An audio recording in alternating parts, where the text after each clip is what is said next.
Lumaragas ang pagpapalap sa ating lahat para sa ating pangaraw-araw na talata. Tayo ngayon ay nasa Exodus Kapitel 29 sa versikulo 4 hanggang versikulo 9. Si Aaron at ang kanyang mga anak na lalaki isama mo sa pintuan ang tabernakulo at pagliguan mo doon. Isuot mo sa kanya ang abito, ang kasuson ng epod, ang epod at ang pektoral. Sa kaitali mo, itali ang pamigkis. Isuot mo kay Aaron ang turbante at itali rito ang plakang kinasulatan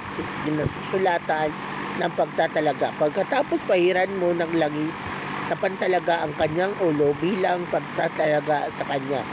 Isunod mo naman ang kanyang mga anak. Suotan mo sila ng abito, talian ng pamigkis sa baywang at susuotan ng turbante. Sa gayon magiging saserdote sila sa bisa ng aking utos. Ganyan ang gawin mo sa pagtatalaga kay Aaron at sa kanyang mga anak. So, ang passage ito ay patungkol dun sa command ni Lord kung paano yung proseso ng ordination sa mga saserdote nung panahon ni Moses. So, alamin natin na sa panahon natin ngayon na nasa New Testament na yun, hindi na yun applicable. Pero pwede natin itong makita bilang biblical perspective or biblical principle. So, mababasa natin doon na pinaliguan. So, bakit kaya? Kasi yung pagpapaligo, symbolic yun. Kumbaga, bago ka maging saserdote or maging lingkod ng Diyos, aalisin muna sa iyo ng Panginoon lahat ng mga kasalanan mo. So, papaliguan ka muna. Magkakaroon ng tinatawag na period of sanctification. So, hindi naman kasi pwedeng lingkod ng Diyos pero ang daming kalukuhan or ang daming kasalanan, di ba? So, may period of sanctification muna. So, lahat ng mga ginagawa mo noon na labag sa kalooban ng Diyos, aalisin na yan. So, noon, literal na paligo. Pero ngayon, pagbabago. So, period of sanctification ang tinutukoy dito.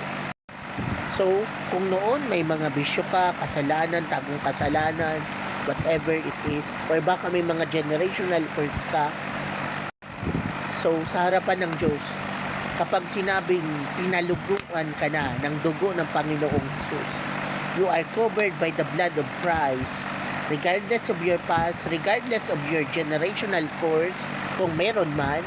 So, kasi alam nyo, kapag gusto kang gamitin ng Panginoon, regardless kung ano pa man ang nakaraan mo, o kung ano ang kasalukuyan mo, o kung ano ang hinaharap mo, regardless kung mayaman ka o mahirap ka, pag gusto kang gagamitin ng Diyos, may period of sanctification muna.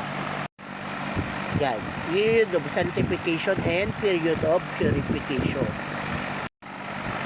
At dito rin sa passage ito, mababasa natin dito yung ipinapasuot doon sa sacerdote ng Old Testament. So, may ephod, may pectoral, may etc. etc. So, ang nire-represent noon ay kung ano ba ang responsibilidad ng isang sacerdote o ng isang lingkod ng Diyos. So, yun. Kasi example, yung ephod, alam natin na yung ephod, nagre-represent yun sa 12 tribe of Israel.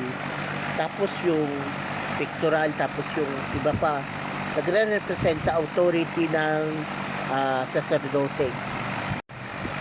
So, sa panahon natin ngayon, bagamat walang mga ganyan, pero tayo bilang lingkod ng Diyos, meron tayong responsibility at meron tayong authority.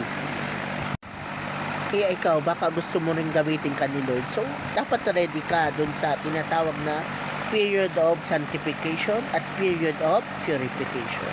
So, ready ka na? Okay? Okay.